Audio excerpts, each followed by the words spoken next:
Good morning. Entrepreneurs, Good let me morning. just do this so that I can see. I can see there's lots of beautiful faces.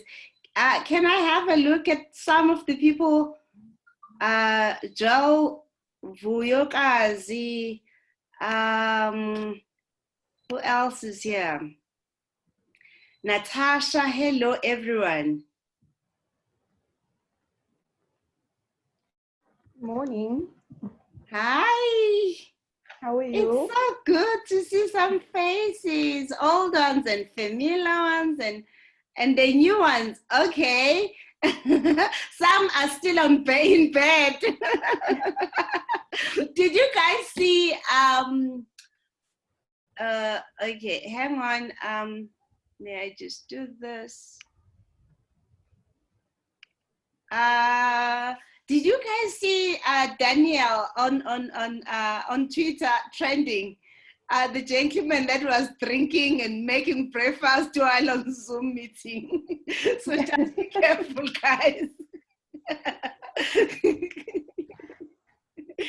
I think he was trending, like, so it's so good to see everyone.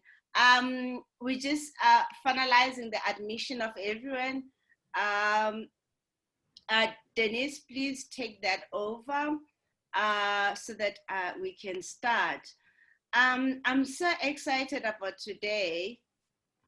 We're gonna just cover the basic fundamentals, but we will also look at what are the tools that we need to have in place to actually set the goals and achieve them. Because we all know, I think New Year's, the first 2 weeks to the whole month of January, we are all New Year's resolutions. But start moving to early February, late February, we're no longer talking about that. So we need to figure out where do we lose that motivation and then build up tools on what are the tools that work and how to build the structure for yourself.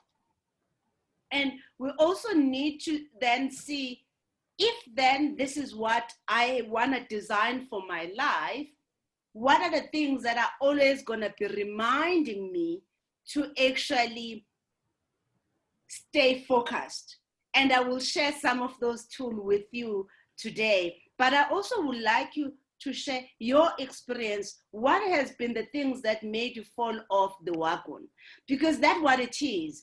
I think sometimes we go on training and we feel so good that few hours, and then afterwards you're like, oh, okay.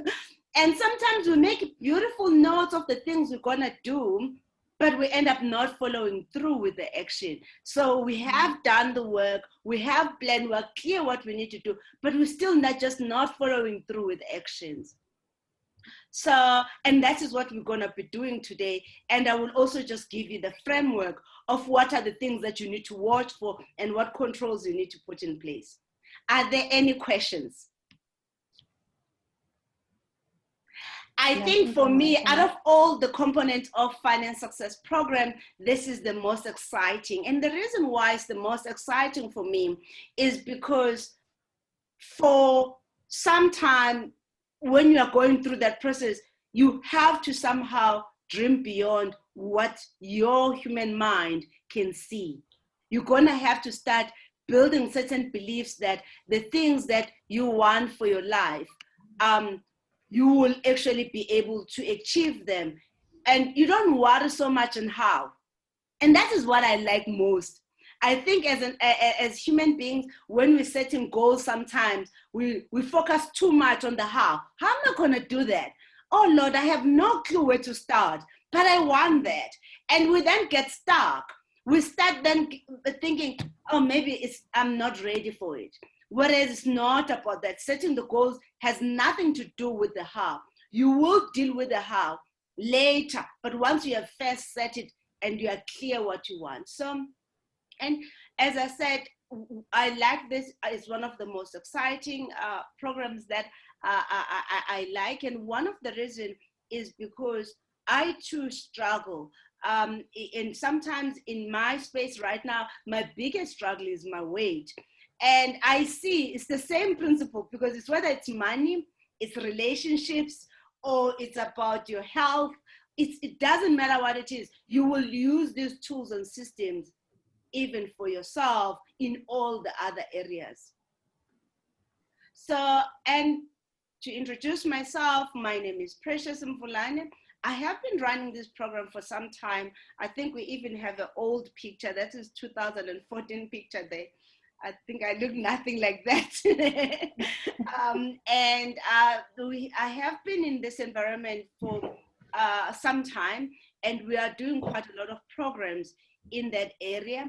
And if you need more details about what we do and how, guys, just go to our website, and which is jdcs.co.za, and Denise will type it here. But also you can go to my personal website, preciousmvulane.com, to just get this stuff. I honestly don't like talking about myself. I think that's the best introduction I can make. Why should you actually listen to me? I think that is important, because I think I have struggled quite a bit, and I have never studied anything else except business, but I still failed. I have 3 failed businesses, and to say the running a business is tough is just it's an understatement. I started learning and building up my understanding of business since I was 14 years old, until I had actually got qualification as a CA, and I sit in different government structures, about 12 of them, of which 6 of them I chair, either in national departments or in other instances is provincial, on how strategy and how goals are achieved, but how the whole system, especially within South African context, is actually working. So, and what processes we need to put in place. And so I kind of have a broader view of how things should work, but I also have experienced some of the successes. We have about more than 5, 6 awards. I think there's 2 that is missing from that list. And one of the reasons why we won those awards was mainly around us having an ability to articulate what needs to be done, how it needs to be done, and us executing that and demonstrating to the panels that this is what we've achieved from that. So there is some success that I've achieved. I also think as a child, I started practicing The Secret. Guys, please make comments on when I'm mentioning books or TV series or whatever, or movie. There's a book called The Secret. I think when I was about 7, 8, I was in quite a bad space. I think at that time, my family has just got divorced, and I got transported to move to another place. And I used to actually just dream of how I would like my life to be. I didn't know that was actually vision. That was actually visualizing what I want.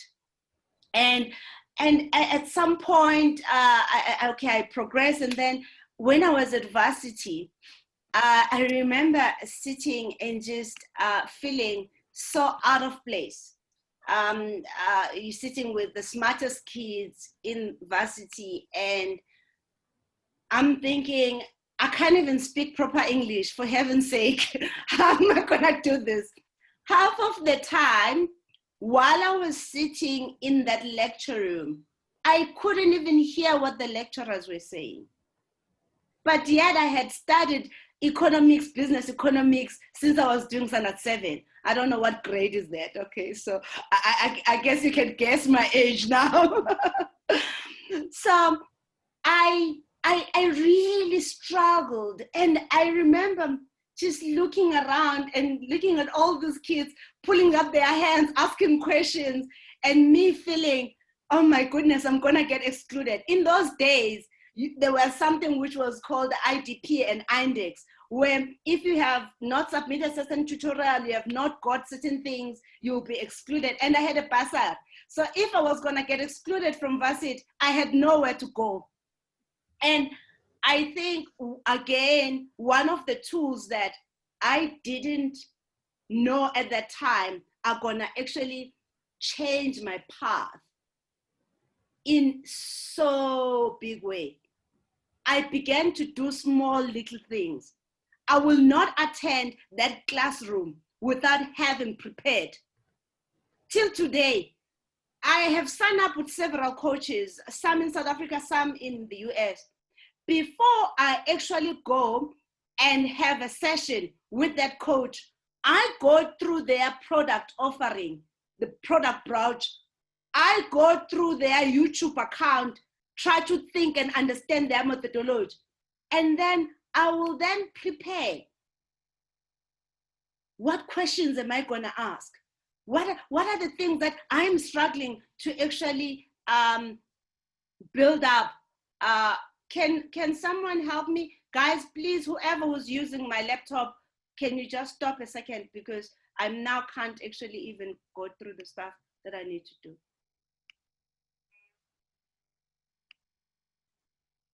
I then struggled so much that it was just difficult to just get these things. But the moment I figured out that just by me preparing, I began to gain confidence.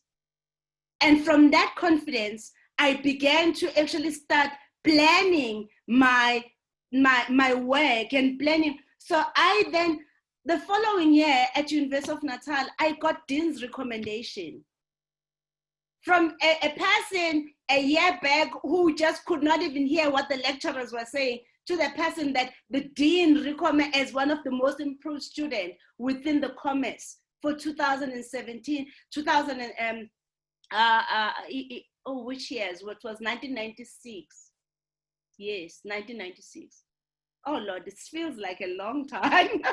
This is so, and so some of the things that I have, to a point even now when I'm sitting on quite, as I said, quite a lot of board. One of the things that have made me to always finish the term, to always get the renewal.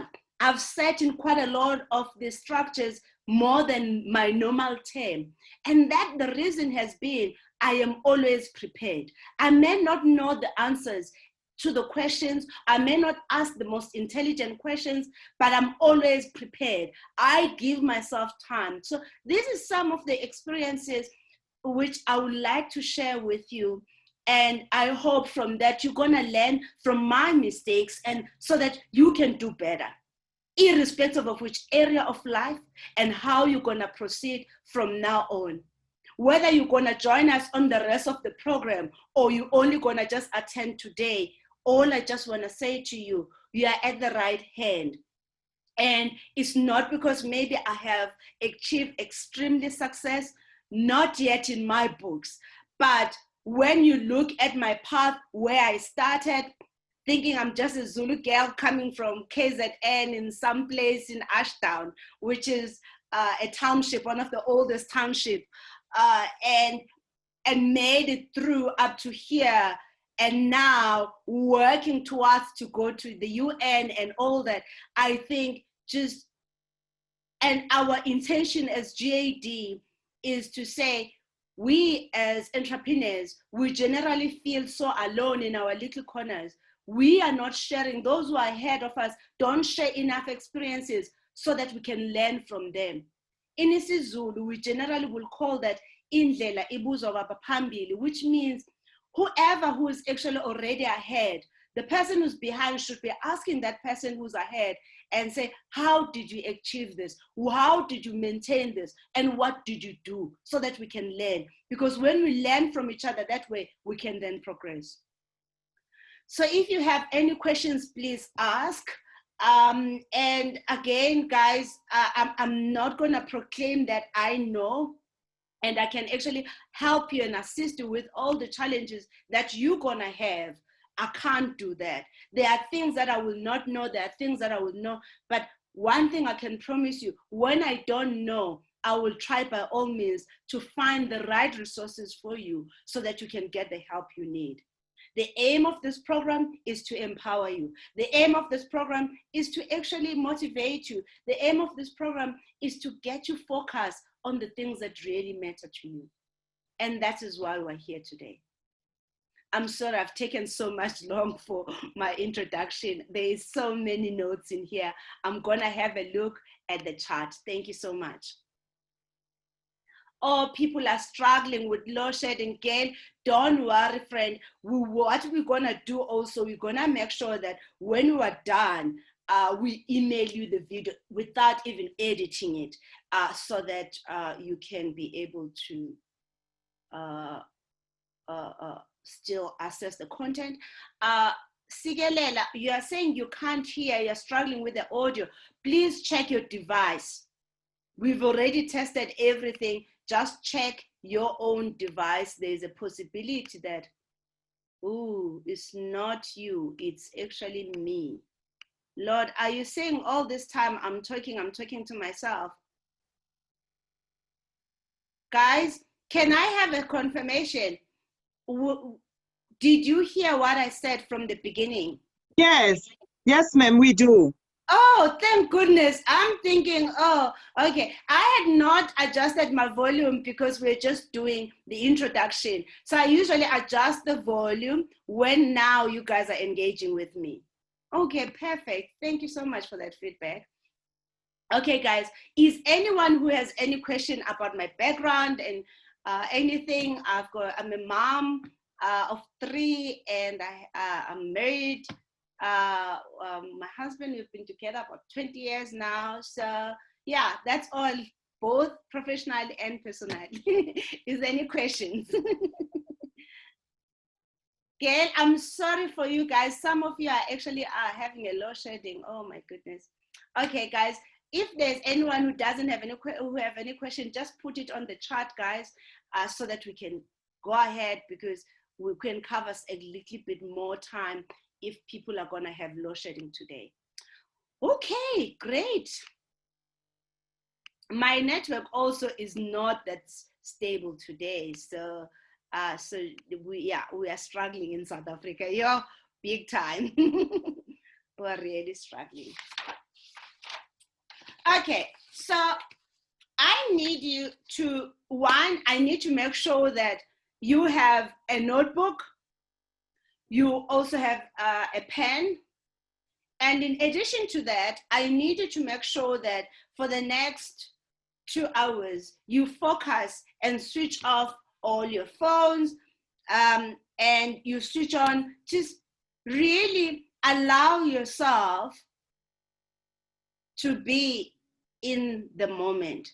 Just allow yourself to be in the moment so that you can then be able to transform your life and the things. So some of the things that I'm gonna mention here, you will need to reflect on, and some of the things you're gonna say, I need to do. Some of the things you're gonna look at is stuff that maybe you're gonna say, you know what, maybe those are the things I should have thought about. So please just allow yourself to be open, to be in transition of being better. But in addition to that, let these 2 hours that we're gonna spend together be the best time in relation to help you to achieve the goals that you have set for yourself. And if you have not set the goals, no problem. That is why we are here. We will guide you on what do you need to do and what are the processes you're gonna need to follow.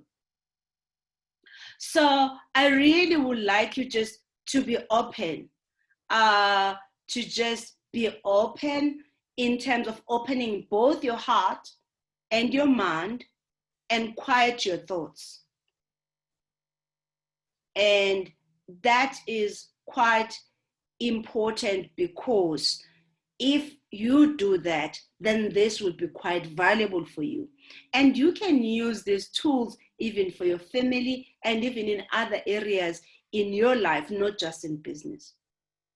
And guys, I welcome you. I appreciate for taking the time.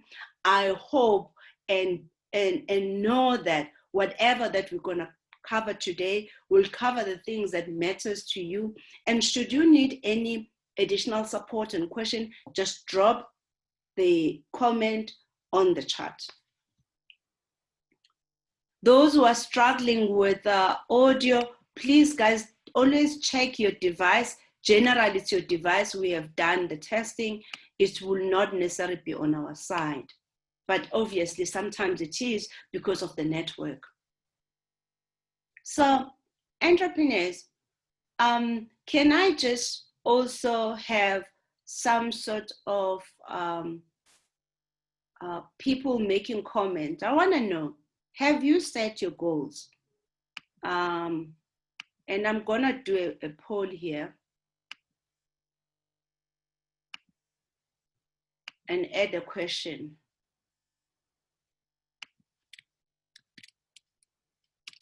Have you set your goals?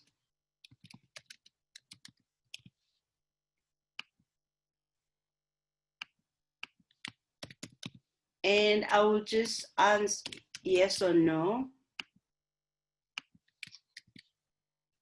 And when you are setting your goals, did you separate health goals, financial goals, relationship goals? Did you categorize them?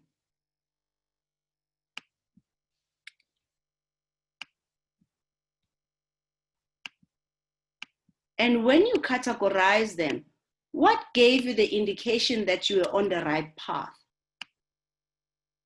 When did you set that goal?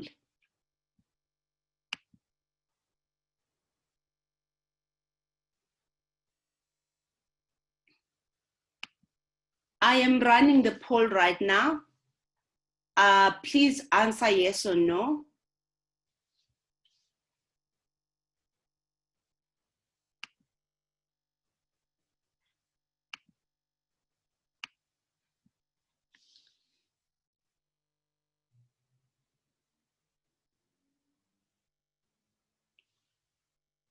Please continue, because we're gonna need to first be very clear. Do we know what we want? Which is, have we set the goal? We are clear what we want. And then from that and ask, okay, from what we want, which ones I am gonna focus on in the next 12 months? Which ones are gonna be unlocking even the other areas in my life? And while people are answering, guys, please answer the poll, just yes or no. We've got 62 people, 62% that have actually voted. Just answer yes or no. I'm gonna end the poll just now. Because when you are actually clear on what you want, the only thing now you need to work on is to say, which one is gonna actually unlock my life? Which one is gonna build my other areas in my life? So I also have set the goals. I see 60% of people are saying yes, but there is about 40% that are saying no. May I ask those who have said no, why you have not set the goals for yourself? And please type your response below on the chat. Why haven't you set a goal for your life, or financial goals, or personal goals, even in other areas? Why you have not set it? Guys, I'm looking at everyone. I'm waiting for the notes. Please unmute yourself and give me the feedback. Those who have said, I have not set the goal. Guys, finish doing the poll. Come on, let's go.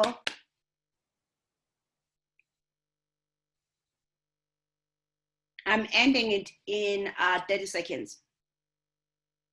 Why you have not set your goals?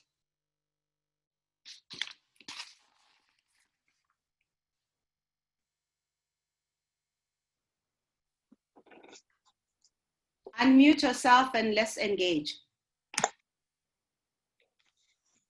So isn't it a person? I think someone wanted to speak. You can unmute yourself and give me the feedback why you have not set the goals, those two individuals. Now, the people who answered that and said no are afraid to talk. Come on, guys. Can I just come in? Yes. Thank you so much for the opportunity of this workshop. And I think personally that the challenge was when you didn't categorize them, like you said, say, will be my financial goal, this will be my health goal, this will be my, I think, so we are being overwhelmed with so much that we need to do and so much that we need to achieve per day, but without really maybe being able to prioritize and pick up the few that you want to focus and set a date. But on top of that, when coming to financial goals, I remember we did this, but it has been a challenge for me to say, if I'm saying I want to set financial goal, 7 million, for example, how do I reach to say, this is my financial goal? What determines me? What channels me to say, in 2020 or in 2025, I want to be having this amount of money? Do I take, what indicating factors do I use to determine my financial goal? Is it my budget? Is it what? Okay. So, you've got Sis Paula, you have so many questions and notes on that. Let me first though start by saying, how do you select which goals to focus on? I struggled also with this one. I used to have way too many goals. Even today, I think I do have too many goals, but I also have been able, now I have a way of actually then decide on which one I will select. And how you select which one you're gonna prioritize, you select the one that is the worst for you. The one that makes you not feel good about yourself. You select the one that make you feel embarrassed, the one that makes you feel like you can't recognize yourself, the one that makes you feel you deserve better. Those are you're gonna need to start asking yourself, in the area of my life, and you can do some sort of a program or of some sort. It's like a questionnaire that will help you also to see which one is at the lowest for you. It's called Wheel of Life. It's called Wheel of Life. Google that, by Tony Robbins. He looks at about 7 areas in your life, and it gives you a report, and it doesn't take long to do it, because that is gonna show you which areas at that point you feel at the lowest, because your aim is to balance things, is to make sure that things don't go extremely bad. Like someone could actually be stinking rich, but there's fat, they are just unhealthy. That is not being rich and wealth. Being rich and wealth and having wealth is about having a good health, having a good relationships, because when you have that money, how are you gonna spend it if you do not have good relationships? When you actually are sick, you're in hospital, how are you gonna go and spend that money? So it's about balancing things. So that's the first thing, Mampol. Do that Wheel of Life, take time, and you just Google that. Tony Robbins is one of the greatest teachers, and do it. And from that, you focus on the one that is it's got the lowest points for you, between a scale of 1 to 10, I think. That is how that Wheel of Life works. So for me, the one that was right in my face was health, was the weight. Me going all the way to 90 kg and feeling I can't even recognize myself on the mirror. And then realizing that inability to achieve that success in that specific area will unlock a key in other areas. So how did I pick up? Now I've picked up that the lowest one, which you will pick up using a wheel of life, is this, which in this case, it worked out for me to be what? Health. But then when I started analyzing how this health issue or this weight issue is affecting my life, I then started seeing how it contributes on me not achieving success in other areas. My confidence was low. How I approach people, I'm generally thinking, they probably think, oh, I'm too fat, or they don't think I'm worth what I'm asking for, and because I don't look the part, all those things, self-esteem, a whole list of things. I'm not enough, all of that. And the other thing that made another unlocking of the key for me to say it is health was that I can control my health. No one can. No one feeds me. No one tells me what I do with my time. I decide. How come I have not loved myself enough to prioritize me? And that really hit home, because it was very clear after that for me, when I've gone through the process, that actually I have prioritized everything else and everybody else except myself. How can anyone care about what I say and do if I don't care enough about what I do and say and how I do it?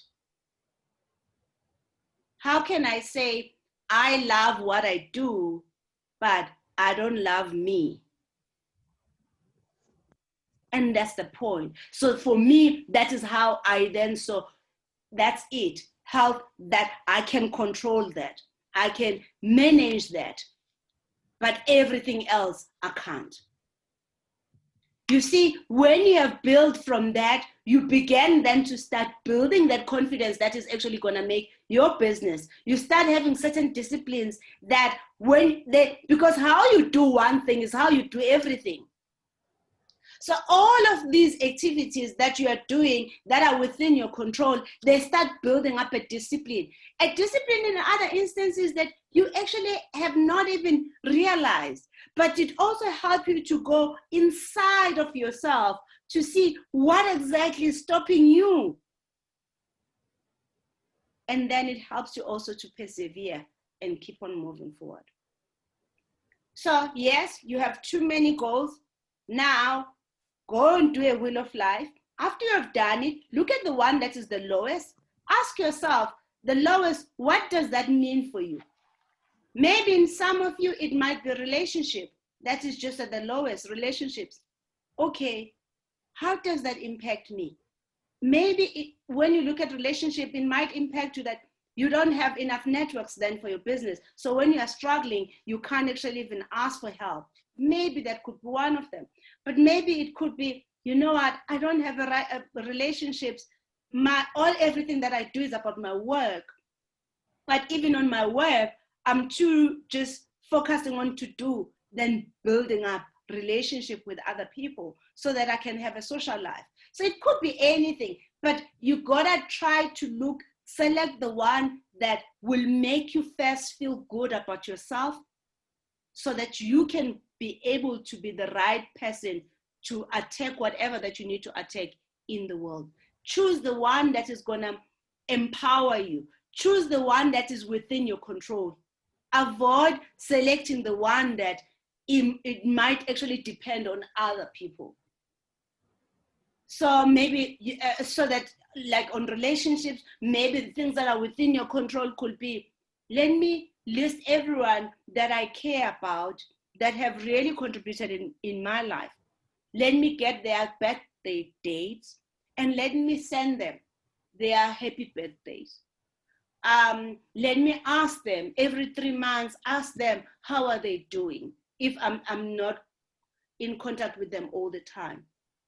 And let me just check up on them. So it is about that. It's about identifying the area. Once you've identified the area that you need to work on, and then start asking yourself, okay, how will this unlock even in other areas? Because you want to do something that's going to have an impact. Guys, can I have your comments on the chart if what I've just explained makes sense? If you need me to go back and make another example. Just, I'm expecting some chart notes, guys, come on. Now, Sis Paula, you then also ask on saying that when I have set that goal, let me just say, you said, even if it's just in finance, where do I start? I think that was the question that you were asking, Sis Paula. Where do you start? Sis Paula, unmute yourself. That's what I asked. Yes. Where do you start? Yes. Mm-hmm. Okay. So all of you should have the PDF and the audio book of the Essential Finance Handbook. This book. Do you guys have it? Yes. I will see. Okay. In the book, I have narrated a very specific detail on how, of which I will also add here and explain where to start. Okay. You start by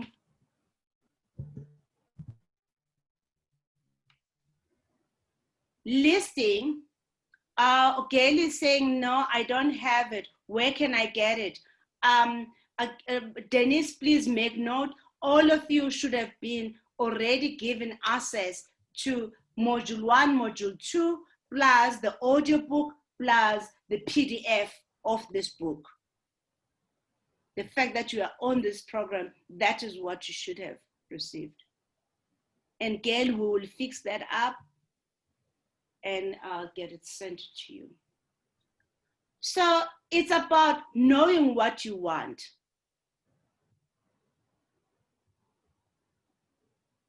It's knowing what you want. That is your start. Knowing what you want. Do you know what you want? Do you have a clarity of what is it that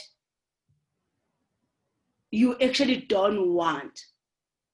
And the reason why you have to do both, what you want and what you don't want, when you're doing what you don't want, you basically are picking up things that are not what you're expecting. And in most instances, people do not necessarily focus on the things that they don't, that they want. They generally focus on the things that they don't want. You have to focus on what you want. Do not focus on what you don't want. Only use the list of the things that you don't want to help you to be conscious of the things you need to work to get rid of. You have to be clear what you want. And once you have been clear of what you actually want, you need to make it to be visual to you. How do you make it visual? You create a vision board. You create a vision board.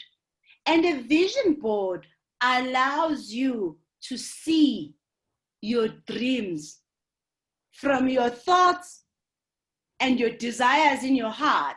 You then put them in some sort of a visual so that you can see them.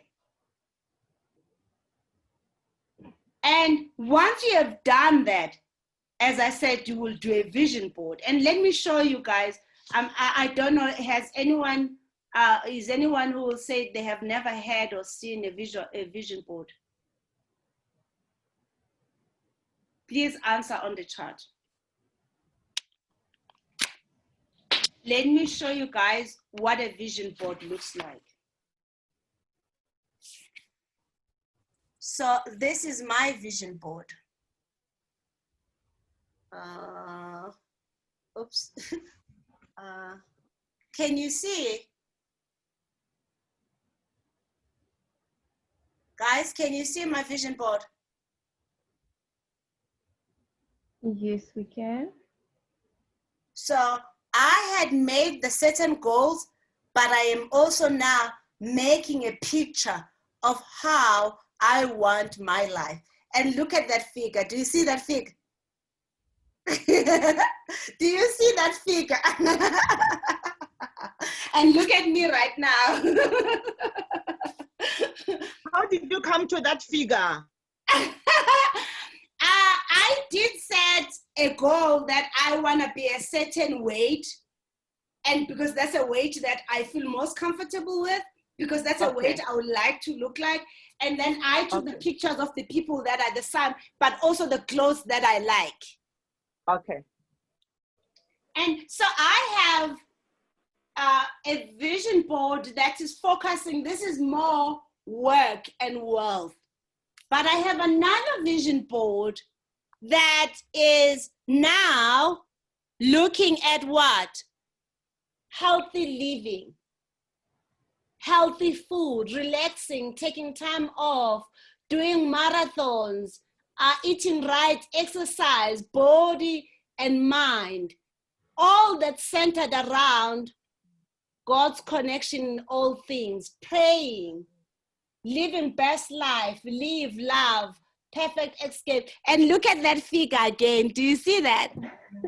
Okay, the light is not so good. Let me switch.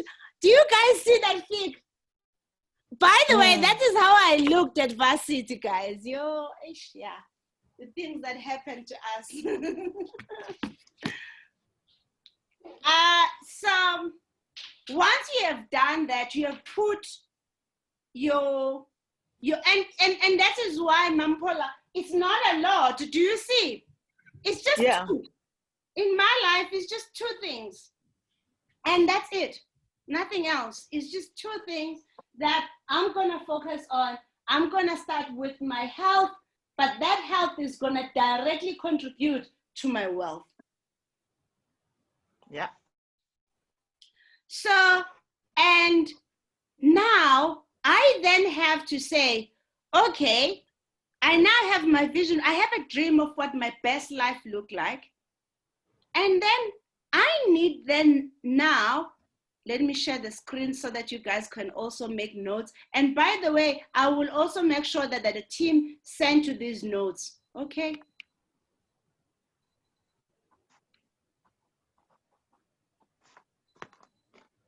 So this is your process. You have designed your dream life. Your step one, you have designed your dream life.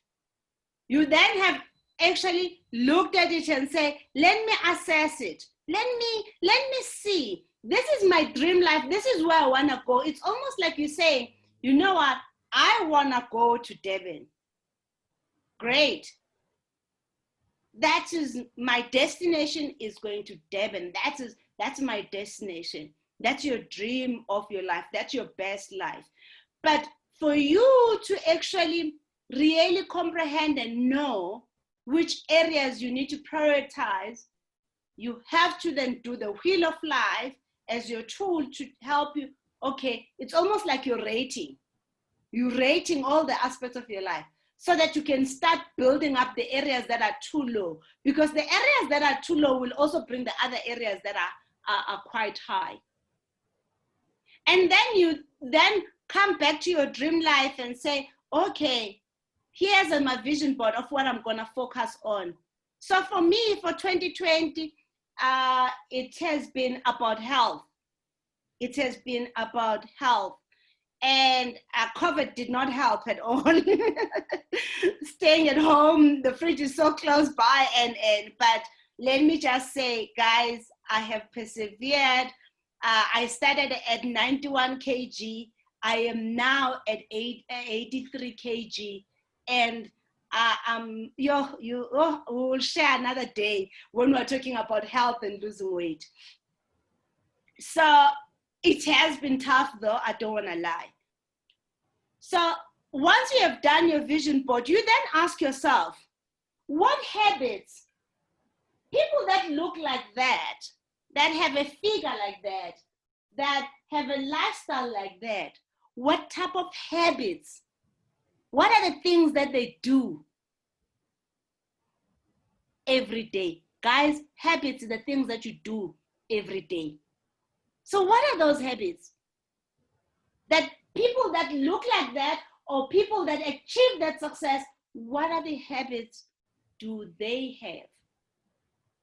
And for me to achieve health, what are the things, what are the keys? So this sometimes will need you to do some sort of a research. So for me, after I picked up, okay, it's health, I had to research and find out what's the 1 or 2 things that I need to do that will help me to change the problem that I have on the weight. In health, you can only change 3 things. How many things, guys? 3 things. 1, you have to change food. 70% of your weight problem is food. 2, movement, exercise. You have to increase your exercise. And 3, you're gonna have a belief system, a mindset that say, I'm gonna do it and I will achieve it. This goal that I'm setting, no matter how difficult and tough it is, you know what? I'm gonna achieve it. Now, let's go back. I'm using this, guys, as an example, but I will also use another example like financial wealth. So in health, as I said, it's about food.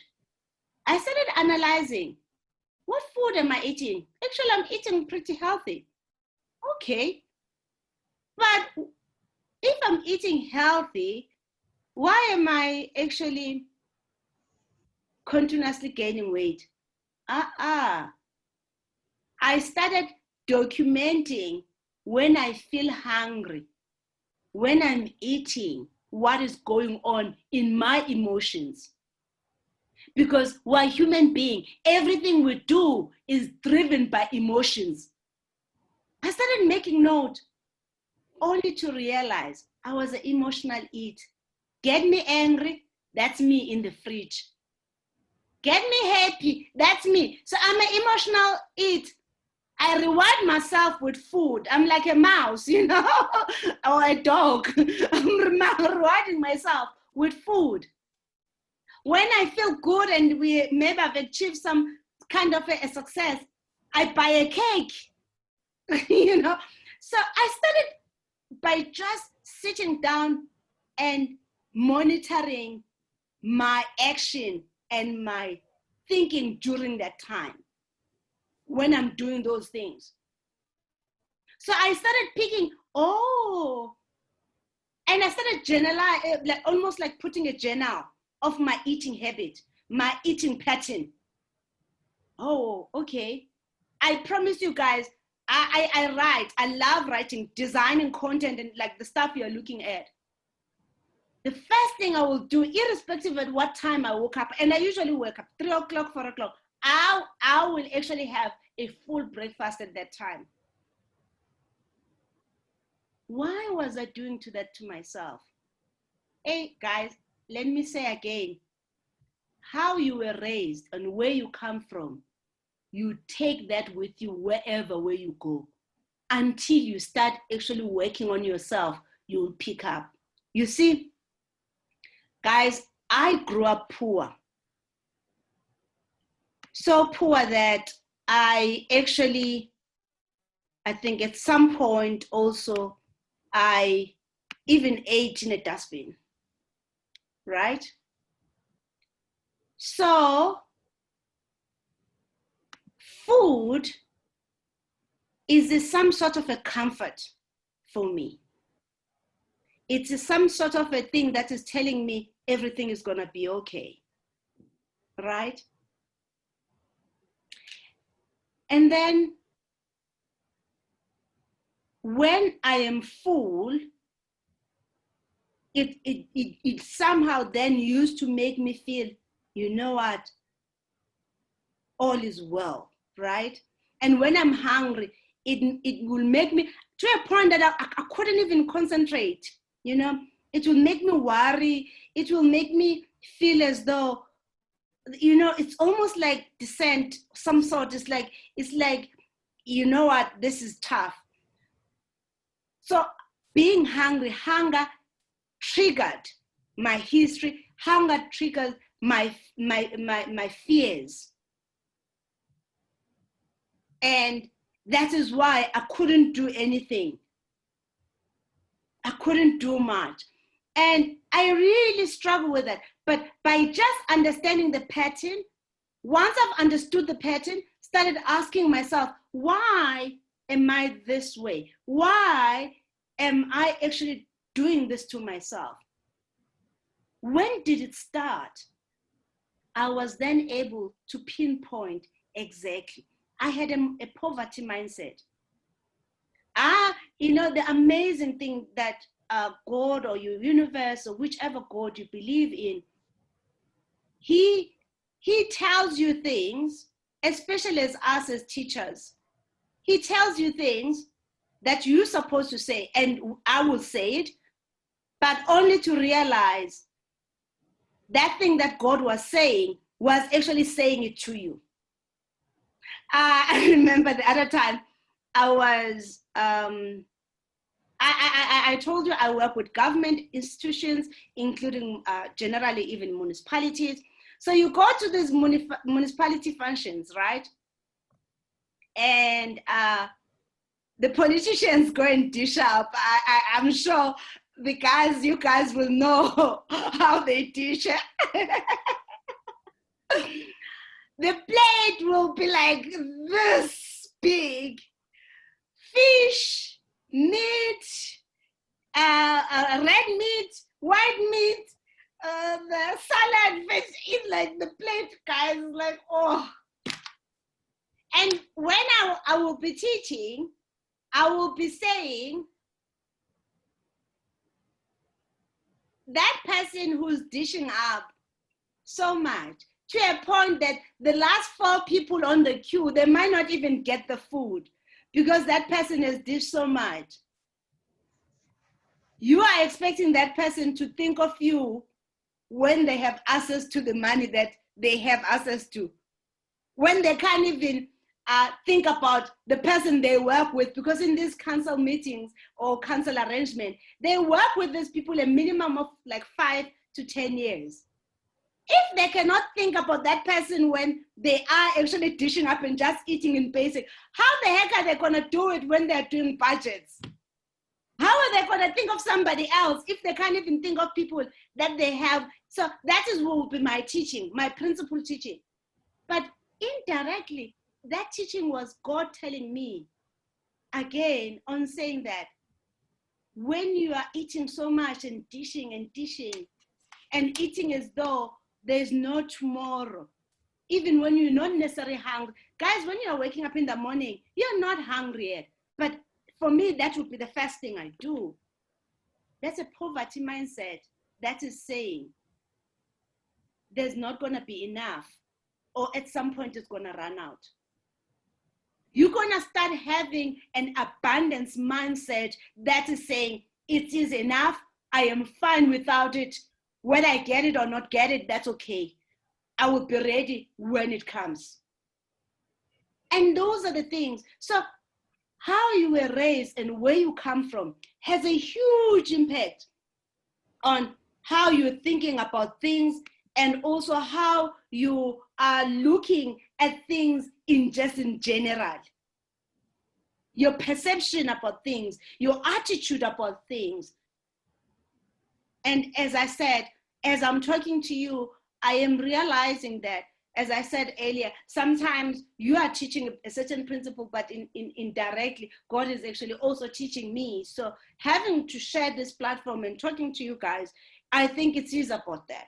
So I needed to just ask yourself which areas in your life that you need to start analyzing your pattern, analyze your habits, and ask yourself, how do these habits affect the results I want? And for me, it didn't. So in that health journey, I then looked at the exercise. Why am I not moving enough? What are the things? I'm prioritizing other things. Again, I started watching my pattern and asked myself, okay, what happens? Why am I actually, I will do the exercise for 1 week, the following, no, I stop. And then I started picking up a pattern. I will feel so good the following week, because feeling good for me means I shouldn't do much. Whereas I should be doing it even when I feel good. Feeling good is a good thing, because feeling good about myself was some sort of a thing that happened once in a while. And feeling good about myself should be things that I aim to achieve every day. To that note, I then designed my best day. Because guys, for you to have a best life, you're gonna need to have a best day. From a best day to a best week, from a best week to a best what? 12 months, quarter, half year, to your whole life. Because that is how it builds up. I designed my best life. My best life, though, start with my best day. How is my best day? Can't I bring these habits of people that are thin, that are actually healthy? Can't I bring their habits into my best life?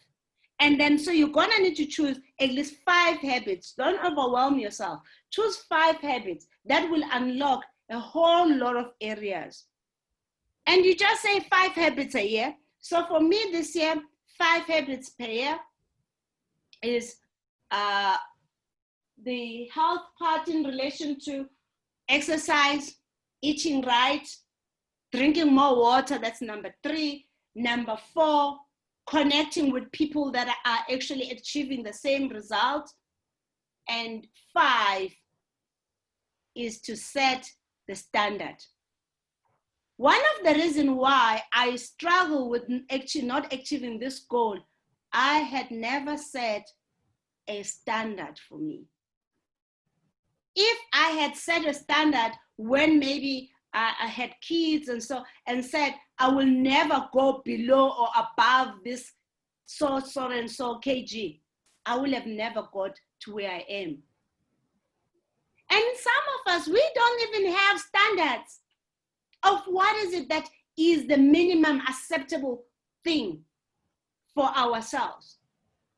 And that is why even in relationships, the person will wake up and say, I'm divorcing my husband, he's a drunk. But how did he even make it on the list for you to even consider him? Because you never set up the minimum expected standard of what is it that you expect. So for you to achieve the goals, for you to have the habits, you gotta need to actually start setting the minimum standards that you're gonna say, you know what, I will never go below this. So that talks to even to your bank account, talks to your weight, talks to this. You can put any minimum standard. In relationships, I will not be associated with people who are this. Full stop. I will not be associated with stuff relating. It's setting the tone. Your values, what you stand for. Because I can promise you, you're gonna get tested on way too many things when you do not have standard. You see, the world does not test you on things that you've already set your mind on it.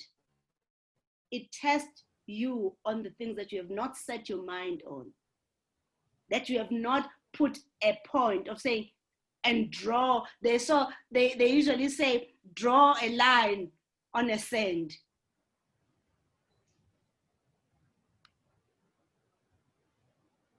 Oh, okay, great. ESCOM has done their thing. Okay, no problem, guys. We will send you the video. We understand that there's load shedding across the country. We will send you the video. And guys, please take time. Listen to this over and over so that you can see. Maybe sometimes it's like reading a book. Sometimes you read it once and then later you read it again. You're picking up stuff that you will have not picked up. Okay. So I said it's the mindset. It's about values. It's about the habits. It's about understanding that for you to have the best life, you're going to start with the best day. You're going to start with the best hour, the best morning, the best midday, the best evening. Guys, I'm not there yet, but I'm working towards that. I do have my best days. I'm starting to win more best days than I've ever done before. Whereas before it used to be just one out of the week, just one day is the best day. Now I'm starting to actually have 3 per week. The aim is to have 7 days of the best day per week. So beliefs and values, as I said, and standards are also then important. Guys, can I stop there and ask if there's people that have questions? Please put your questions on the chat and unmute yourself when I'm doing your questions so that we can engage. Gail, do you have any questions? Do you want to contribute? Is anything that you guys, you think you're learning? Sigelele is saying she can't hear. Look at your device. The audio is working fine on our side. Check your device. Make sure that your Zoom, when you're setting up, guys, your Zoom, always set it up with the device audio. I think sometimes we don't. Is anyone who has a question? Is anyone who would like to contribute? Devin, Natasha? Yes, go ahead. Yes, how you gave us an example of health, it's so detailed, it's so understandable, and thank you so much. It makes sense. But how do I apply the same principles if I want to do financial goals? Perfect. So again, when you then now, you said, okay, my goal is financial goals. You gotta need to then go back and ask yourself, people that have achieved financial goals, what habits do they have? People that have achieved financial goals, what standards have they set for themselves? And I really need you guys to understand that financial goals are the easiest to achieve if you know where to actually switch a button in your life. So how do you know where and how? So first, you ask yourself, a person who has achieved financial goals, what habits do they actually have? Habit number 1, they spend less than they earn. Habit number 2, they earn multi-stream of income. Habit number 3, they monitor their spending and their what? Earnings. Size city, they are stingy. Eh? But why is he asking for this money? They're so stingy. They have so much money. Because they watch every cent. Habit number 4, they build wealth from assets that generate income.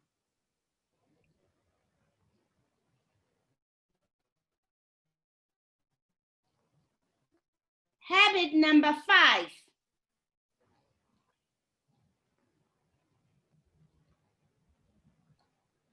They set goals and review them to monitor on how. So it's almost linked to the monitoring of the spending. But I want to go in more details on those habits. So I really need you to say, okay, I want to achieve this financial goal. I want to make 2 million next year.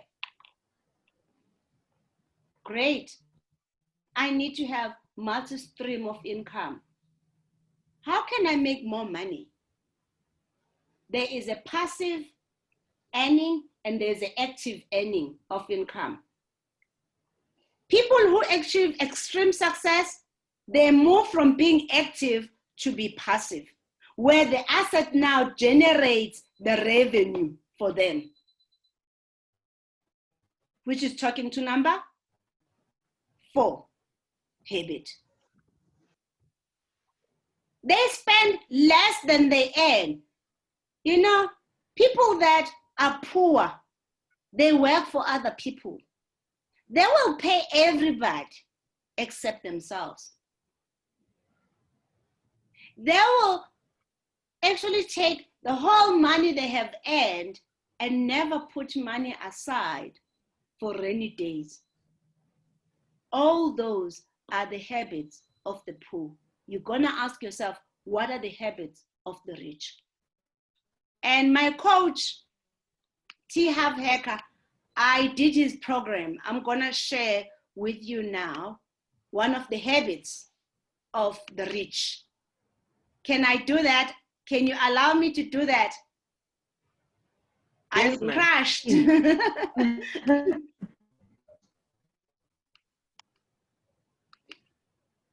Okay, I'm gonna just type it. I actually used to have this loaded, but it's available. Oh. T. Harv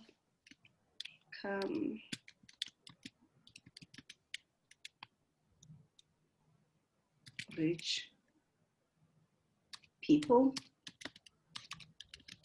So we're going to discuss this in more detail, and I'm going to just load up there you go.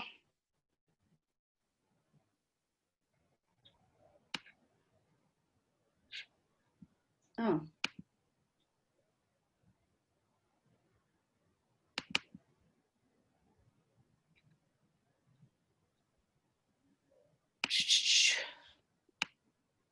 I don't know what I've done with it. Okay, I'm gonna share this.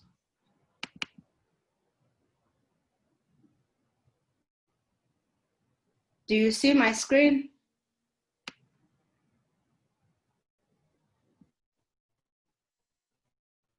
No. Okay.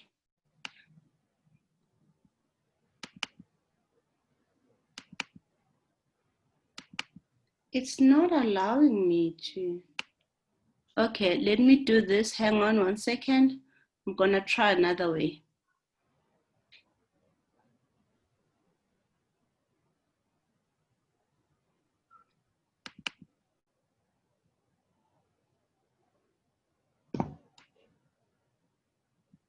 You can't see.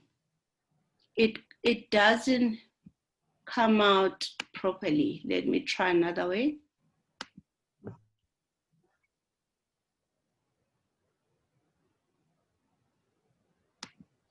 Guys, can I have comments on what we have covered so far? So I did a program which is called Millionaire Mind by T. Harv Eker. And I also got his book, The Secrets of the Millionaire Mind, Mastering Your Inner Game of Wealth. Because guys, I promise you, the stuff they teach you at varsity or university, it's not gonna help. It's not enough. It's not enough. I really had a poverty mindset in how I thought and how I did things that really made me to understand. And I think out of all the teachers on money, T. Harv Eker is one of the best teachers in this. And I'm gonna just, and he is not the only one. There is other teachers, but as I said, he, out of all the teachers in the world, he was just one teacher that, for me, really spoke the truth that I was looking for.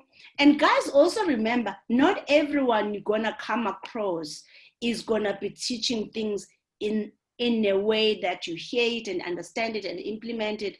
So when you are pursuing this area, one of the things that I will empower you as we are moving on, going through this program, I will give you that. So you need to know who are your teachers in that area where you are trying to pursue.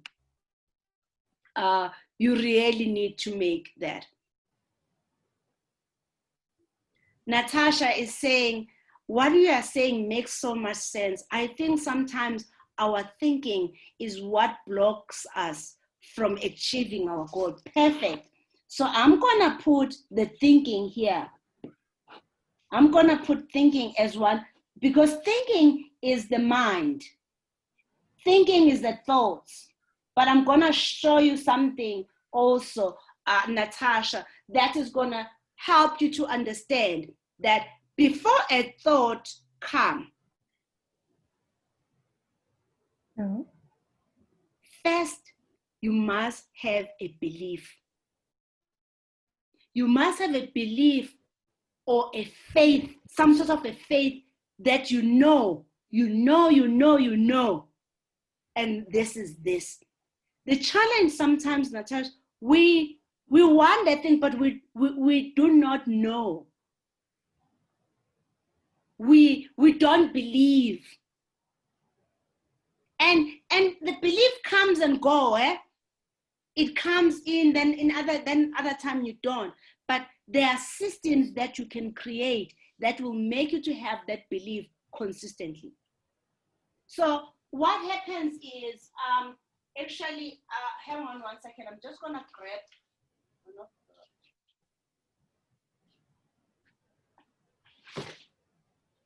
So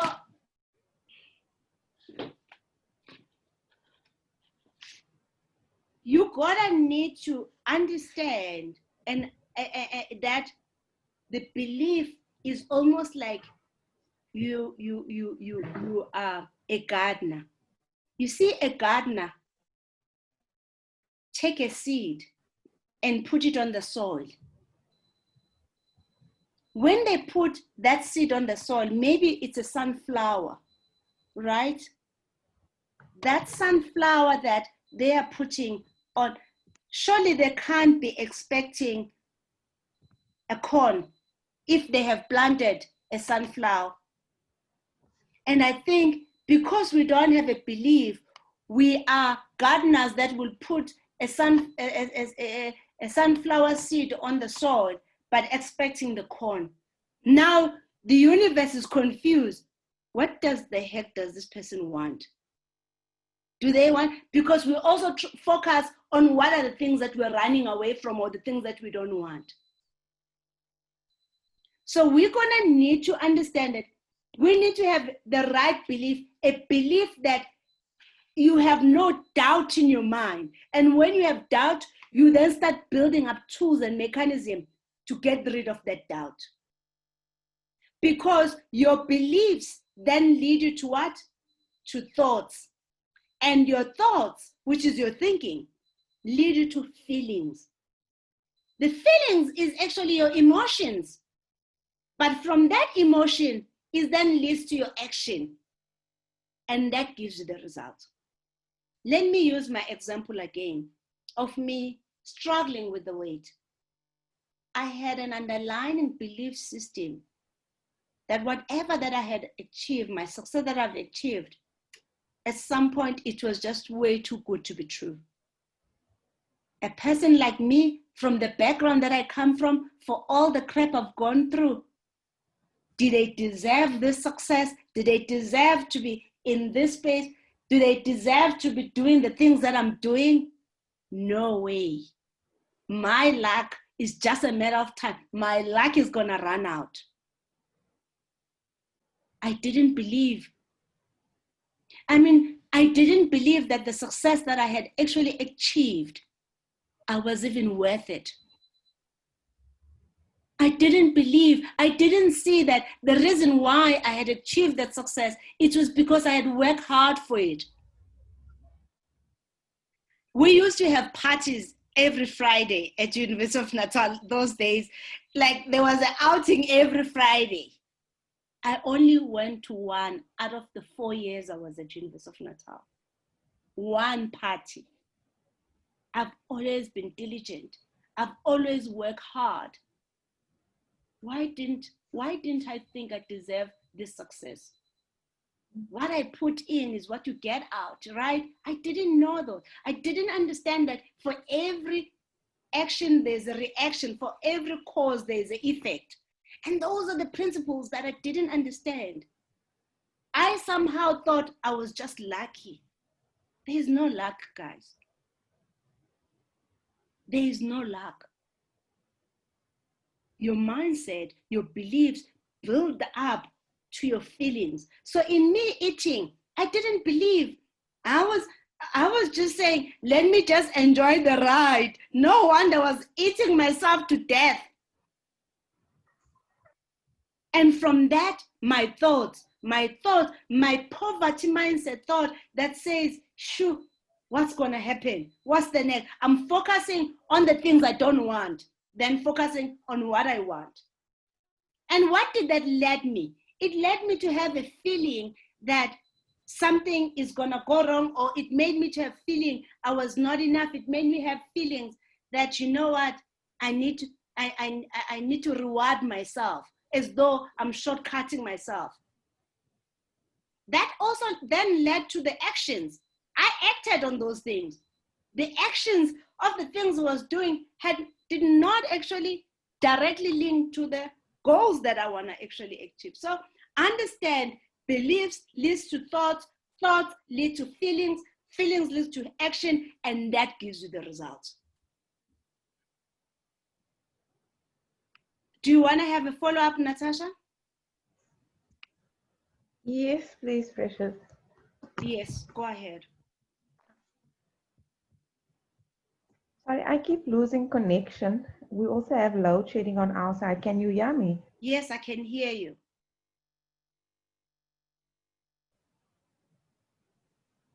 Okay, so what you've said now makes a lot of sense as well. You know, a lot of times we set goals for ourselves, and the one day we are excited about something totally different. So what I've taken from what you just said now is that you need to actually believe in the goal that you set for yourself. And have no doubt at all. Yes. And when you have the doubt, analyze it. Where is this doubt coming from? What made that doubt? Maybe sometimes the doubt is actually someone who told, maybe when you were a child. That doubt maybe is someone who said, but now, Natasha, what do you want? You just got this. And maybe you still want more. So the doubt sometimes is you seeing other people failing. You are looking at the wrong people. You should be looking at the ones that are successful. So a doubt, so what do I do when I start having that doubt? I network around people that believe in me. I network around the people that have achieved the success. So let me make an example. Okay. I still have, with this 83, so I still have roughly around maybe 18 kg to lose, right? And I doubt that I'm gonna lose the 18 kg. I have put a timeline that I should lose this 18 kg at least by September. I've moved that to say by December. Okay, fine. But I doubt, because I'm also managing stress. You see, that was another thing that I picked up, when I'm stressed, I stress eat, because I'm using the food as my alcohol. I'm using food as a smoking to feel good. Do you understand what I'm saying? So I'm saying, again, when we are looking at, when I'm starting to have a doubt of whether I'm gonna achieve this, I go to platforms where those people are. So for me, I will go to Twitter, and there's a hashtag which is Fetch My Body 2020. And all I do, I just scroll down all the people that will show before and after. Others will show the kilometers that they are running in the morning. Others will be showing the food they are eating. Others, I'm networking, I'm going through around. I am in the platform where the people that are saying in the same thing, that are thinking in the same way, are in that space. I will then also, I don't like Facebook, but if I then like Facebook, I will look for people maybe that are doing bunting, that are actually trying to, because by me seeing them, the person showing before and after picture, it encourages me. It tells me I can do it. If that person has done it, I surely can do it. I am capable. Some others are struggling. They will put their struggle on that.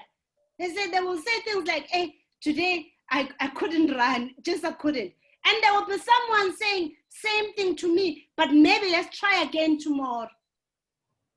But you can then start building up relationships with also people and mentors and coaches where you're feeling down.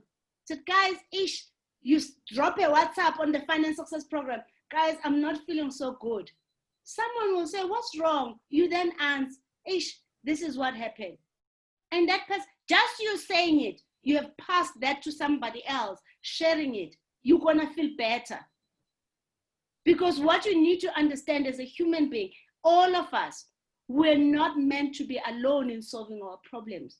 We're all connected.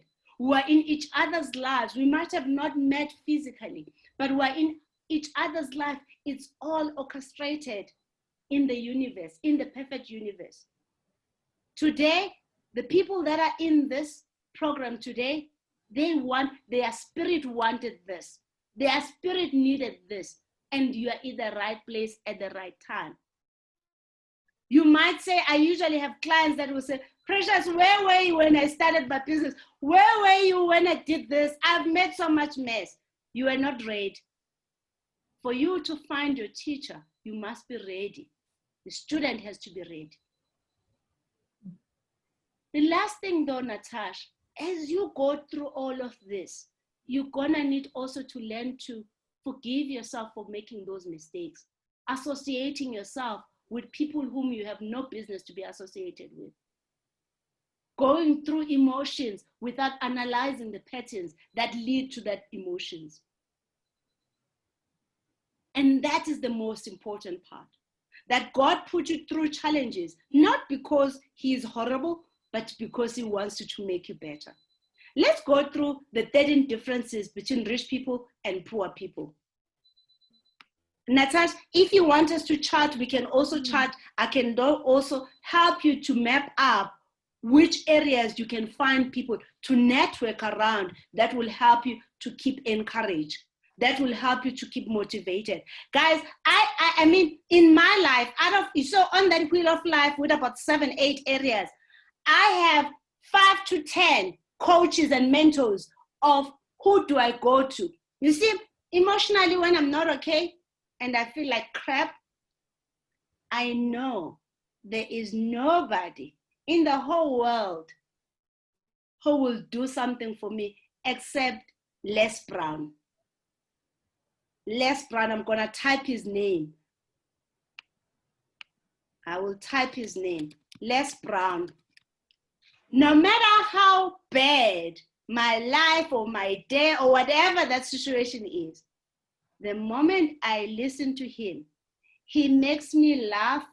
He makes me realize whatever that I mean, the crap he went through, has nothing on me, kind of thing. Because guys, for you to realize that your problem is nothing, you have to listen to someone whose problem is way, way lower than you, so that it picks you up to see, you know what, I can do this. And I know that sounds like it's a bad thing. No, it's not a bad thing. When Les Brown shares his experiences, when he shares what he went through, it helps me realize whatever that I'm going through is nothing.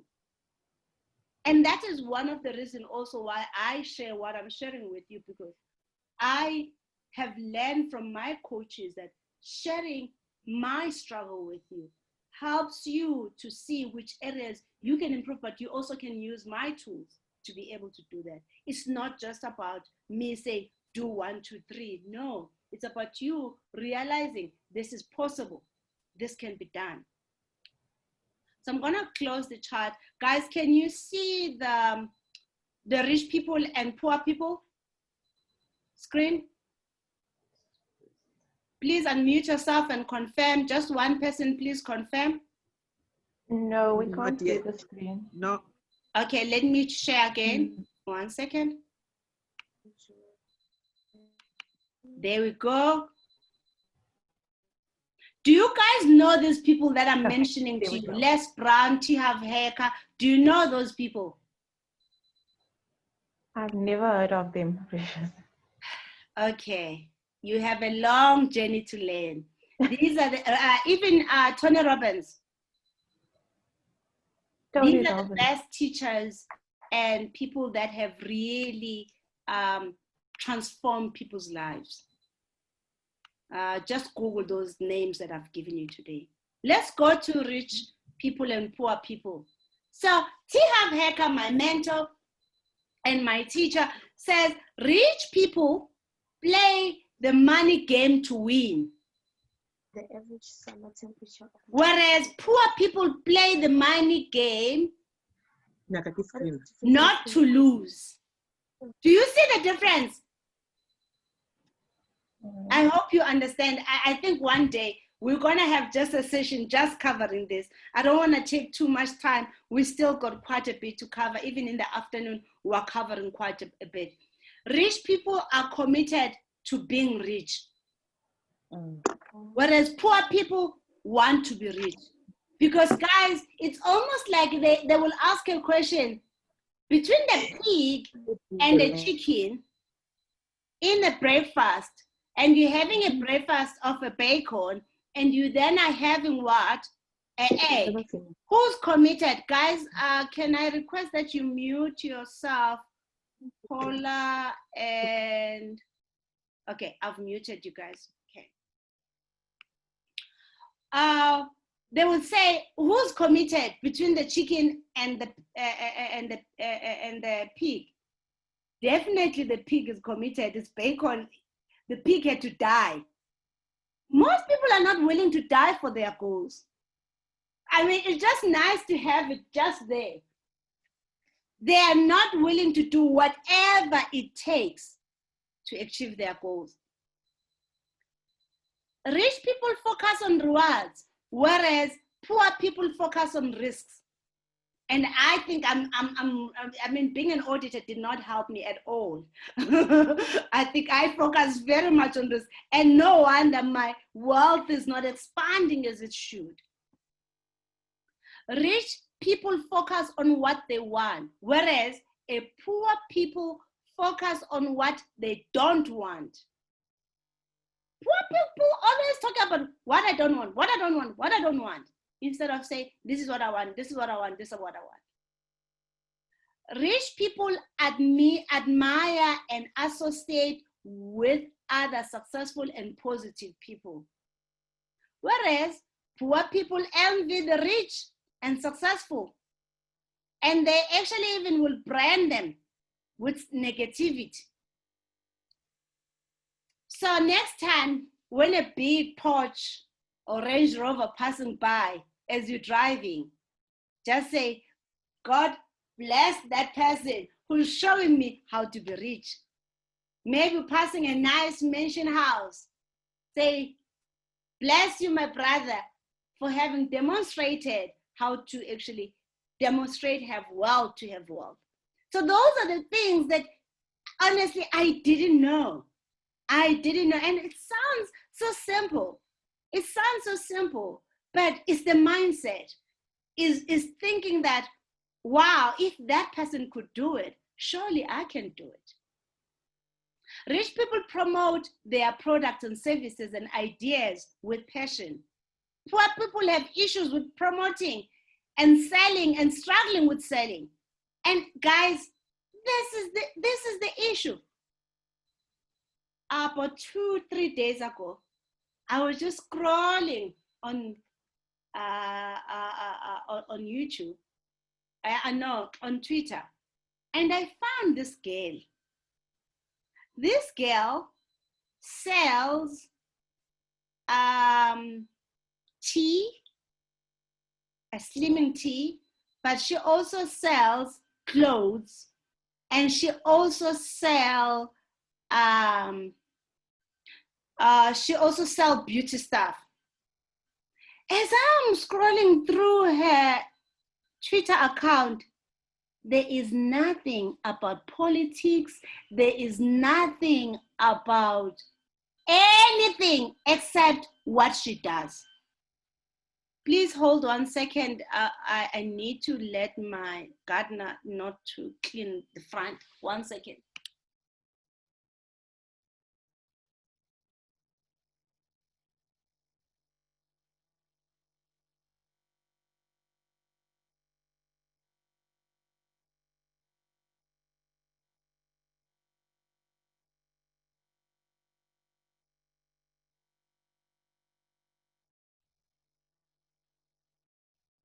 Sorry, guys. Hey, they're working at home.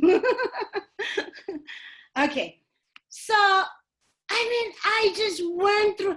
I was like, oh my Lord, God is teaching me something here. God is teaching me something. I am busy getting frustrated by these politicians and looking and liking and loving. This girl does not like or like other things. All she does her own posting on her stuff, and that's it. And retweet other people's things that are relating to her. So rich people are selfish about their own goals and commitment. One of the worst things that I do so much for people and do things for free. And I started looking at rich people. They watch their time, where they spend their time, where that time is relating to the things they want and the things they want to achieve. Oh my goodness. Guys, I shut down the tweet. I was out because I got my lesson. Guys, the lessons in your life will come in different form. But are you conscious? Are you aware? Are you conscious enough to pick up these lessons when God is putting them to you? Because sometimes they don't appear clearly. It takes time. But let me say this, by the time the bus hits, or by the time the brake hits you, you were given a small indication, small things, small hinters, showing you are in a wrong path, you are in a wrong path, you are in a wrong path. And I realized my path. I think it was the day before yesterday, that I'm focusing on what I don't want when I'm busy just getting my heart. And I realized that's the reason why I stopped even watching news about 15 years ago. I stopped watching news for exactly that, because I get so worked up because I care so much. But I'm focusing on what I don't want. Shouldn't I only be focusing on what I want? And that's a lesson there. The other one is, that girl, she just really, I don't know, you guys who are on Twitter, I'll give on WhatsApp. Remind me on our group WhatsApp to share her this lady's Twitter handle. You'll see what I mean. Nothing. There's absolutely nothing. And then see, the next one is saying rich people see a challenge as an opportunity for growth and success, and poor people see a challenge and run. There's another one and complain. We complain. We see a challenge, we complain about it. Whereas a rich person see a challenge and take it as an opportunity for growth and success. So whatever areas in your life where you are challenged, where you feel, you know what, I'm way behind this goal, face it head on, fearlessly, and say, you know what, bring it on, I'm ready. And sometimes you may not be ready, you're gonna get bruises. Guys, when I started the journey for me to lose the weight, oh, it was almost like the hell just open loose. There was just like, oh Lord, the stress, the hormones, everything just came climbing down. Remember that saying that before the sunrise, it gets very dark. That is how I feel right now. That, you know what, at that time I didn't see it. I was very close to give up, but I can't give up.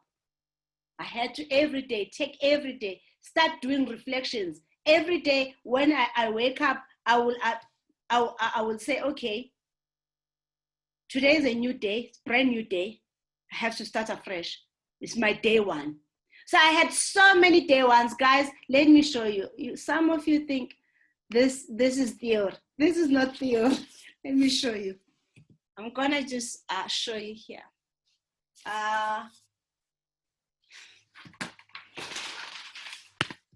Do you see that? Do you see that? That day I did 10,000 steps. That day is 5. The other month, the other days in May, I was 84 kg. And then I was 85. And then I was 83. And guys, I end up not even completing this anymore, because this at some point went to 85 kg again. It goes up and down, because at that time I had not figured out my system and listening to my body. I will feel so good because I'm on keto. Keto makes you to have so much energy, and then I will over-exercise. Guess what? The following day, my whole body just crashed.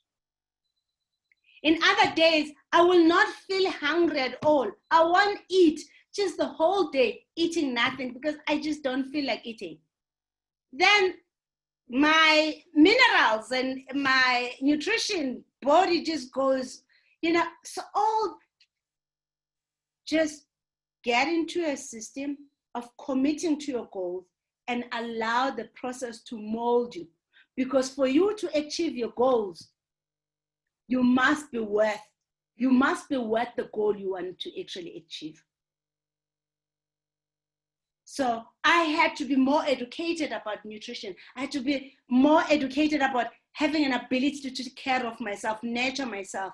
I had to actually have an ability to understand that if I have not done, what will happen to my body the following day? If I have not done 1, 2, 3, what will happen? Because everything in life is rhythm. Life is rhythm.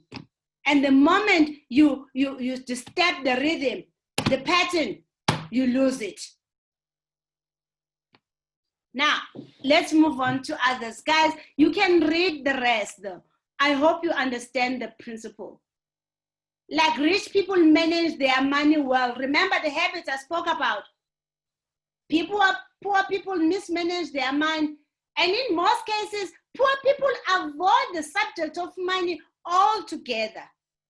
One time I was training in another session, I think it was Clicks Group, and I was saying to them, these were old drivers that were driving.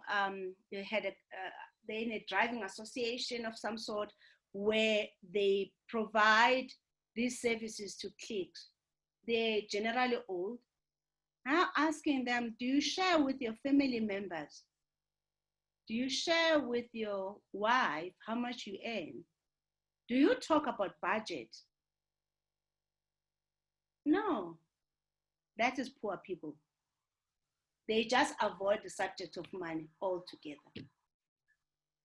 Rich people have their money work hard for them. Poor people work hard for their money. Poor people feel, you know what, they feel and let the fear stop them. Remember what I said, that whatever that is in your challenge, if you don't face it head on, then you've already lost it. Because failure does not just come just like that. Failure comes from you giving up, you being afraid, you not being sure, having doubts, all of those things. Postponing and postponing, I'm gonna do it, I'm gonna do it, I'm gonna do it, and guess what? Never happens. Rich people are willing to act in spite of fear. They are willing to actually act in spite of the doubt. They are willing to act in spite of insecurities. And guys, that's a program that I ran, that I did. And some of the lessons that I'm teaching you here are very much underlining those things. Have a look at what T. Harv Eker can give you guys. I think you can learn quite a lot. I'm looking at any chat, any notes. Is anyone who wants to make comments? Is anyone who would like to ask a question? Hi, I just wanted to comment here, you know. I'm just listening to Precious saying where she came from and all that. Can you hear me? Yes. Gail, my suggestion for you is that put that question on the WhatsApp. We'll replay for the team just now. Put your comment on your Okay, WhatsApp. I'll do that. Because you have lost do that. electricity, the network in your area is low. Okay, I'll do that. Okay. Put it on the WhatsApp and then we'll listen to it and then we'll answer it for everyone. Guys, please put the questions. So what are the financial goals that you want to achieve? What are the habits? What is the standard? Standard, you can set it and say, my bank account should never be a negative. These days, even the bank tells you your bank account is low, you know? So what is your bank low account minimum amount? Put that as a standard. How much do I need to make minimum per month? Put that as a minimum requirements for you. Set standards. Start putting up your financial goals to see. Have a check. Draw yourself a check of the amount that you are looking for and put it in your vision board. Start understanding and building up your personal needs and make sure these personal needs are aligned into the goal. So some other people will have a goal of being rich and poor and wealth, right?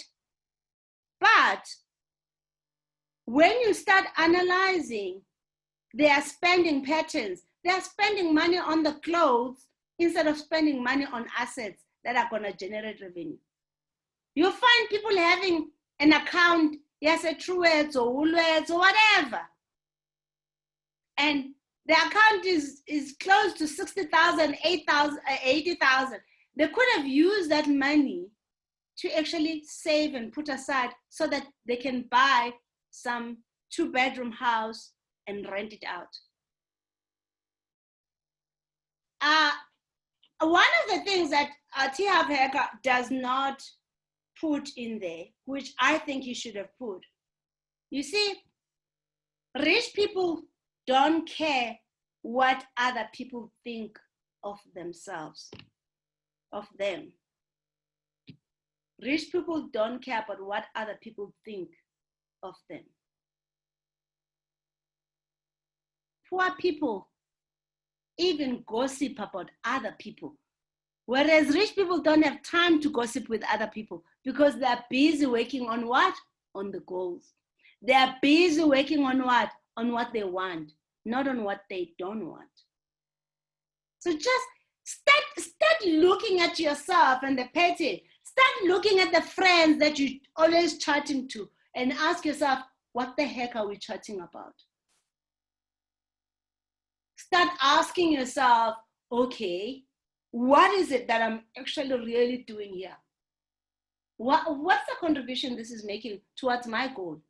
Guys, when I started doing that in 2016, I listed my top 5 friends. You know, the smartphones are so good, guys. The smartphones, they are so good. I started checking on the smartphones. They tell you who the person that you're calling most of the time. You first ask yourself, what is it that I need in my business, in my life? How much do I need for myself? You, by looking at your budget, how much am I spending per month? Maybe I'm spending 100,000, which means per year you need 1.2 million. That's the minimum. You don't say, I don't want to just survive, because generating or making 1.2 million, that's surviving. I want to make more so that I can what? Build up wealth. Guys, wealth is built from assets. Look at this. I need you to look at this.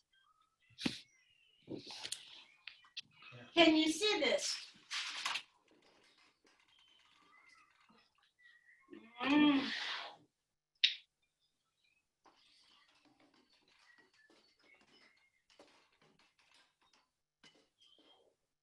Okay. Can you guys see this?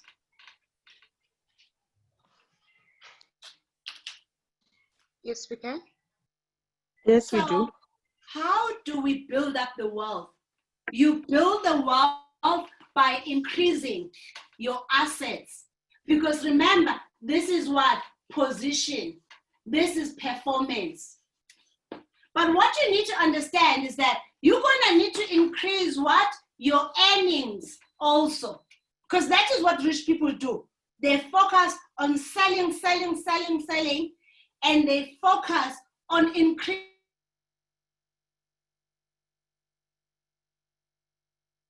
Why do you need to do that? It's so that you reduce your expenses and have more profits. Poor people, they spend all the money they earn. That is why they're going to be slaves, even though slavery was banned. But they are slaves because they make 100 rand and they spend the whole 100 rand.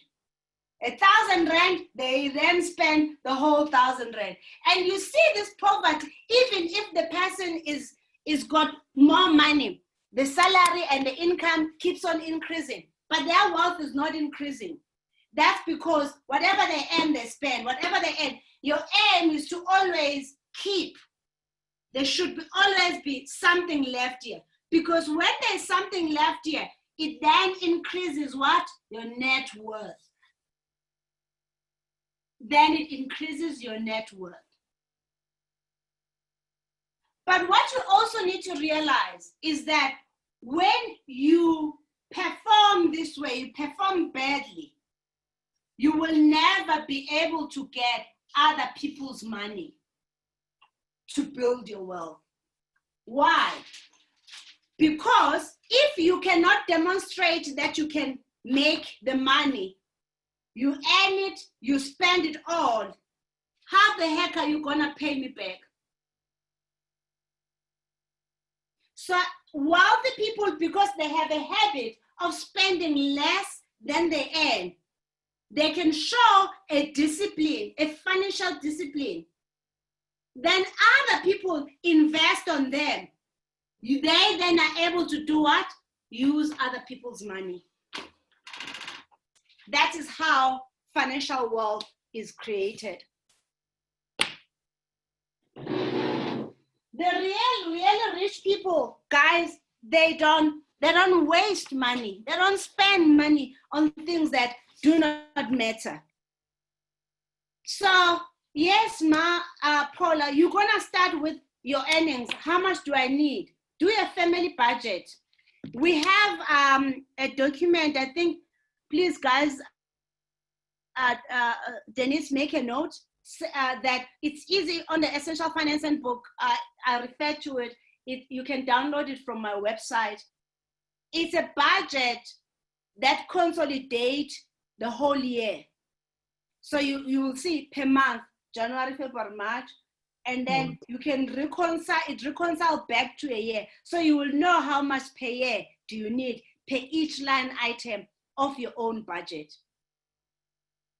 And someone said, but Precious, that's just too much detail. And isn't that the point? And guys, I didn't get that point myself. For years, I didn't get it. I think it was 2007. Yeah, 2006, 2007. I was watching Oprah. They were doing a show behind, I think they were closing down the show, the TV show. And so they were doing a reality show. And Oprah had already done everything for the day. Prayed, done all her rituals, what she does routinely. And then she then said, oh, I forgot something. And then she goes downstairs. And the producer asked her, what are you doing? She started opening up the fridge. And then she packed lunch. Guys, Oprah packed lunch. This is a woman who's a she's a billionaire, for heaven's sake. She has assets everywhere, generating money. And the producer said, why would you waste time packing lunch? You could send someone downstairs, Starbucks, to buy whatever that you want. And she said, then I'll be $3 short. In your life, in your finances, which area are you spending money and not realizing you are actually getting yourself to be what? $3 short. The billionaire, if she can think of a $3 and you're poor, you're thinking of, you're not thinking of 1,000 or 100 rand, no wonder you're poor. And that for me was just, I was like, oh my Lord. Oh. She's a multi-millionaire. Then, now she's a billionaire. How can she be thinking she'll be $3 short? In books, we as accountants, the $3 when you're talking about million, you have lost it long time ago on the books. It doesn't even reflect on your taxes. But yen in her mind. So it's not about how much money you have, it's how you use the money you have. It has nothing to do about the size of the amount. It's about, can you take what you've got and spend as little as possible? Because the only way you can build up your wealth is spending less. Can you ask yourself, this 100 rand that I've got, can I make it to double up? It's about checking your spending. Do I really need to have this? Do I really need to have this? Guys, I mean, there's so many things that when I started asking and looking at my life, I started seeing quite a lot of waste. A waste is as simple as a phone. This phone is my 4th year now, if not 5th. And I have another one that is brand new, that has never called a soul. Where is it? Hang on, I'm gonna get it just now.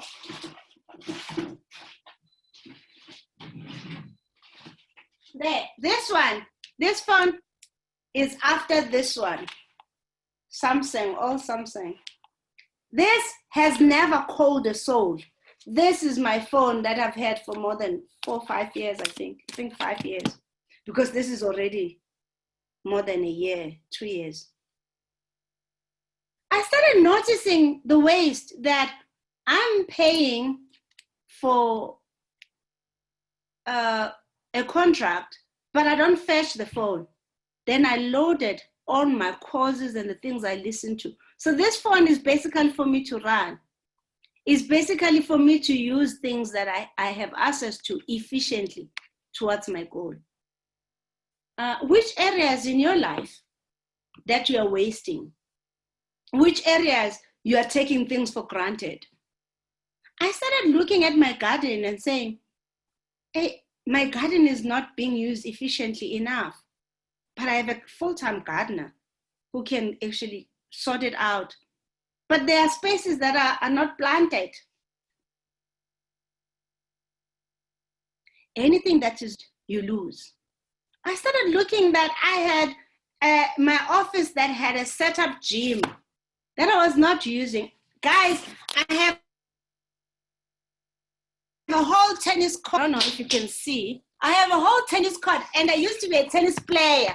I'm not using. I started identifying the things that I am actually not maximizing. Actually, and then I even had a card for the gym, which I never used to go. That's a waste. And God is not going to give you another top of the ice cream. Will you do that to your child? Your child asks for ice cream, right? They can't handle the smaller scoop. You give them 3 scoops. Will you do that? I don't think so. Same thing with us as human beings. God cannot give us more than we can't handle. So we're going to need to make sure what we have. Stop looking at what you don't have. Focus on what you have and say, how can I make sure what I have can actually go a long way to fill up my goals, my dreams, and things that I want? Because that's the only way you're going to build your wealth. That's the only way you're going to actually understand these wasted resources that we actually are not using. Because those wasted resources is an indication of capacity that is not utilized. It's an indication that you could be earning money from it. So, Sis Paula, I know I've gone beyond what you have asked. You asked what amount. The amount is based on what you want. It's based on what financial success and wealth. 2, it's also based on, do you even know what's your monthly budget? Do you know every month how much you're spending on your phone? And. So you're going to have to go to that detail. You're going to need to start looking around and seeing where is the waste? Where can you trim the fat? So that you have more to keep the money, so that one day you can build enough wealth for someone to be comfortable to give you their money, because you've demonstrated that you can keep it. Thank you. You're welcome, Ma. Guys, is there any comments? Do you have any comments?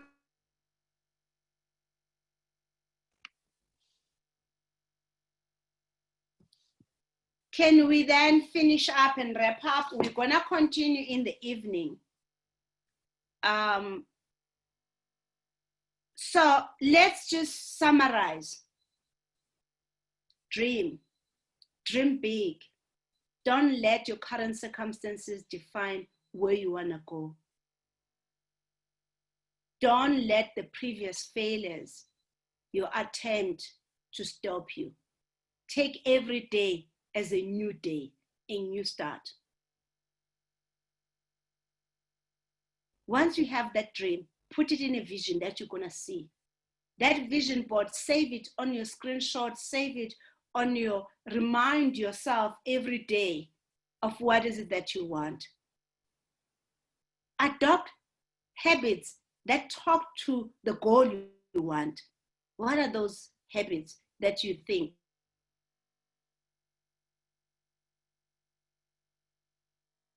actually demonstrated the success you are looking for?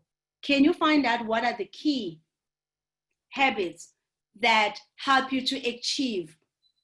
Can you take some time to analyze what are the habits that you don't have in that space that have actually stopped you to achieve that? Start looking at your standards. Have you set standards in your life? If you have set standards, are they high enough? Are you setting the standards that are same as everyone around you?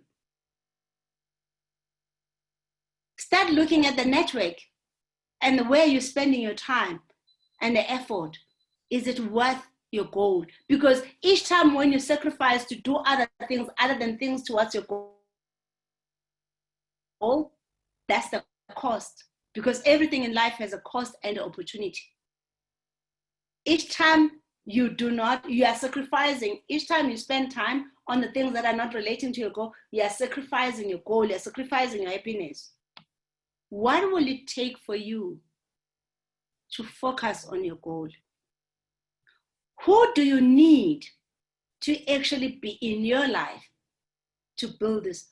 Who are your mentors and coaches that are going to help you, to encourage you, empower you, help you to build towards this goal, whatever it is? As I said earlier, as I was going through all this tantrum about losing weight and all that, I started making a list. Who do I look for? Where, what do I follow? What do I listen to? And because the motivation has to be every day, guys. It's not just once a week, once a month. It's every day to keep your mind focused on what you want so that you don't derail yourself to things that you don't want. Guys, in the afternoon, we're gonna then cover the rest of this module of this section, where we're gonna talk about working on your routine.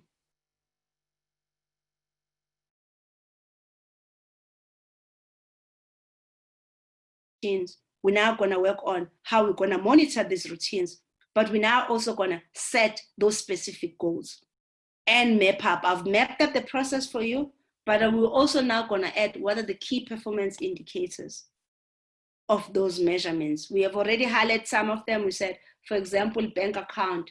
So in my case, it's a minimum of 10,000 steps, which I've now reduced because, again, I am now understanding and monitoring my body and how I respond. But are you aware of your environment? Are you aware even of your friends around you? What role they have in your life? So thank you so much, guys.